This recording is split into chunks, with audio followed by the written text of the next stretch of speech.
Christmas feels bigger than a holiday because it is. It carries more history, symbolism, and emotional charge than almost any other modern tradition. What we call Christmas is actually a convergence. Ancient solstice rituals, solar myths, Saturnalia, Christian theology, and modern psychology layered into one experience. Solara, would you like to open up episode 11 of the Winter Solstice Code? Absolutely, I'd love to. So welcome everyone to episode 11 of the Winter Solstice Code. And as we're diving into this, let's peel back those layers of what we think of as Christmas. It's not just a holiday. It's really this incredible convergence of ancient rituals, of different cultural mythologies, and layers of meaning that have kind of come together over time. So today we're going to explore how all of that has woven into the modern experience and why it carries so much emotional and symbolic charge.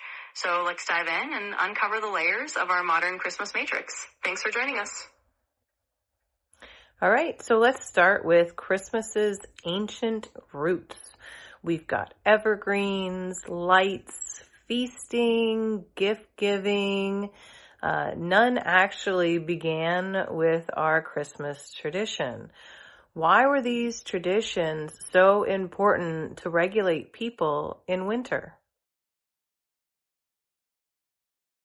Absolutely. Let's dive into that. So when we think about those ancient roots of Christmas, the evergreens, the lights, the feasting, the gift giving, none of those actually started out as just Christmas traditions. They came from a lot of different cultures and a lot of different ancient winter rituals. And the reason they were so important is because winter is this time when, it's dark, it's cold, and people needed something to lift their spirits. So these traditions really helped people regulate themselves emotionally. They brought light into the darkness. They brought greenery into the middle of winter to remind people that life would return, and they created warmth and community through feasting and sharing gifts. So really these traditions were all about helping people get through the winter and find a sense of hope and joy in a time that could otherwise feel pretty bleak. All right, great. Let's talk about Christianity and how it overlays into Christmas. Obviously, it's, contributes quite a bit. But Christianity actually aligned Jesus's birth with the solstice to place it with a spiritual rebirth and the return of light. So how did Christianity layer theology on top of this seasonal momentum? Absolutely. It's a fascinating layer to add in. So when Christianity came into the picture, it really did align the birth of Jesus with the time of the winter solstice. And that was a really symbolic choice because the solstice is all about the return of light. It's the darkest time of year, and then the light starts to come back. So Christianity layered its theology on top of that by saying this is the birth of Jesus, the birth of spiritual light, the birth of hope, and the idea of a new spiritual beginning. So it took all those existing seasonal traditions and gave them a new layer of meaning. And that layering really helps the holiday evolve into something that was both a celebration of the natural world and a celebration of spiritual renewal. Great. So let's talk about how Christmas relates to Saturnalia, which we also have another video of. Be sure to check the series and watch that video as well on ancient Rome and how they celebrated the winter solstice. But in the meantime, let's talk about how Christmas relates to it. They've got some similar practices where there's some generosity, some excess celebration, and even some changing of roles. So what are some examples of how the rules kind of loosened around Christmas and, the normal rhythms, even like work schedules, kind of paused? Absolutely. Let's dive into that. So Saturnalia is a really fun piece of the puzzle because it was this ancient Roman festival around the winter solstice where the rules really did loosen up. There was role reversal, there was a lot of generosity, gift giving, feasting, and just a general sense of letting loose and having a good time. And that definitely carried over into the Christmas traditions that we have today. So at Christmas, you see the same kind of loosening of the normal rules. People take time off work. There's a sense of celebration. There's a bit of indulgence and feasting. And there's also that spirit of of generosity and gift giving. And all of that kind of mirrors that Saturnalia energy of taking a break from the usual hierarchy, letting things be a little more free, and just enjoying that time of year as a collective pause. Absolutely. So, the answers are in history, right? So let's move on to our modern marketing and how that affects our emotions in winter. So modern culture has absolutely amplified Christmas through imagery, nostalgia, and a whole lot of consumption psychology. So what was this marketing, what is it triggering in us that makes it, how's it getting to us? Absolutely, and it's such a good point. So when you look at modern marketing around Christmas, it's really tapping into a lot of those emotional layers. It's using nostalgia, it's using imagery that makes us feel warm and cozy and connected, and it kind of brings out that desire for togetherness and comfort in the middle of winter. So in a way, it's triggering our longing for connection, our longing for warmth, and our longing for that kind of magical feeling that we might have had as kids. And of course, it's also encouraging us to participate in a little bit of that consumption, a little bit of that gift giving and sharing. But at the core, it's really speaking to our emotions and the desire for that sense of meaning and connection during the wintertime. All right. And we're not going to get into the ethics of marketing in this video. We may save that for later. So let's go ahead and move on to, why is winter so emotionally intense? As winter goes on, it seems like we get more and more emotional. The holidays hit. We've got Christmas and New Year's and before we had already had Thanksgiving. And so there's a lot of togetherness and a lot of elevated emotions. So do those emotions really collide and give us the winter blues? How does that concentration of winter emotions really affect us?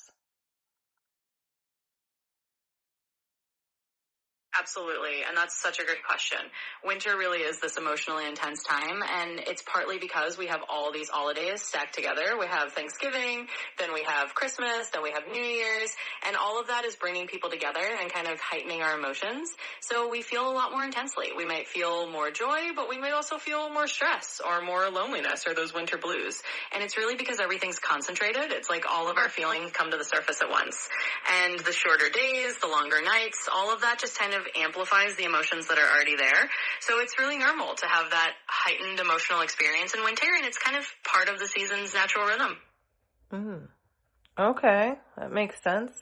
So let's talk about the matrix effect. So this is called the Christmas matrix. So when we use the term matrix, we're talking about how there is a stack of multiple timelines that coexist in a matrix-like structure. So if you will, imagine with me, you have a layer of ancient survival, a layer of religious meaning, a layer of family memory and nostalgia, a layer of cultural expectation. So you've got all these different layers stacked. So this creates a multiple dimensional view of this one particular tradition or occurrence. So how can the compression of all these layers and dimensions just feel magical?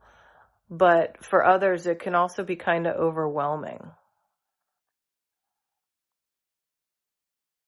Yeah, absolutely. It's a really beautiful way to look at it, because when you think about Christmas as this matrix of all these different layers, ancient survival, family memories, cultural expectations, it's like all these different timelines are stacked on top of each other. And for some people, that feels really magical. It feels like all these layers of meaning are coming together and creating this really rich experience. But for others, it can definitely be overwhelming because you're feeling all of those layers at once. You might feel the pressure of expectations or the weight of nostalgia, or just the sense that there's a lot going on emotionally. And so that compression of all those layers can feel really magical for some people and a little bit intense or even stressful for others. It's really just about how we navigate all those different dimensions and how we find our own place in that matrix. Great. So, I mean, it's good for orientation purposes to understand where you are. So let's go ahead and close this episode out with understanding Christmas doesn't strip away its meaning. It gives you a choice.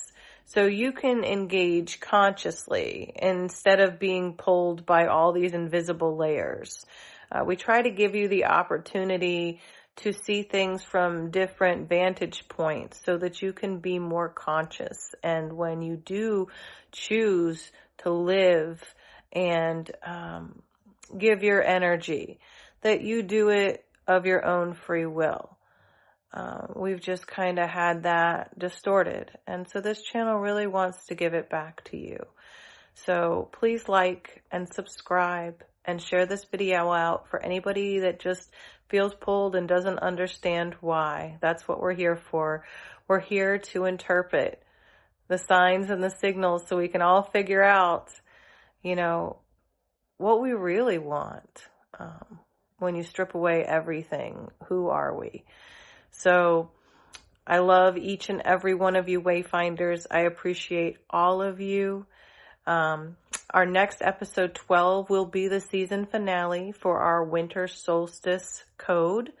And it is going to be about integration and how we kind of reinvent ourselves every year around this time. But it's just not on New Year's Day. So, Solara, would you like to sign out and tease episode 12 in our season finale as well, please?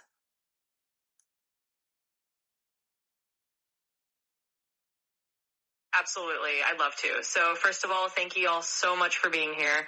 I appreciate each and every one of you Wayfinders for tuning in, for being part of this conversation, and for really exploring these layers with us. So as we wrap up this episode, definitely like, subscribe, and share it with anyone who might find it helpful. And just know that as you understand these layers, you're really giving yourself the freedom to choose how you want to engage. And yes, we have our season finale coming up next, episode 12, where we're going to talk about integration and how we reinvent ourselves around this time of year.